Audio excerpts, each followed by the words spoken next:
இப்போது புதிய அறிமுகம் ஆச்சி ஹோட்டல் சாம்பார் 50 கிராம் ரூபாய் 20 மட்டுமே.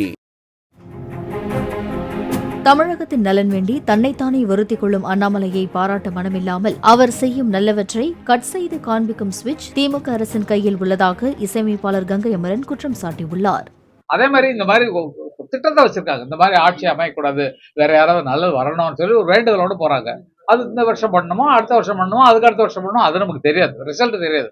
ஆனா ஒரு மனுஷனுக்கு, தனிப்பட்ட மனுஷனுக்கு அந்த மாதிரி எண்ணம் வருதுன்னு சொன்னா அது பரவாயில்லையா, இவர் அப்படிங்கறத கைதுக்கு காணல. நீங்க என்னதான் வீடியோல எடுத்தாலும் அதை கட் பண்ணி அவங்க கையில தான் சுவிட்ச் இருக்கு, எதை போடணும் எதை போடக்கூடாது, அதை போட்ட அதை ரிமூவ் பண்ண அப்படின்னு சொல்ற சுவிட்ச் கூட அவங்கள்ட்ட தான் இருக்கு. இதுதான் விஷயம்.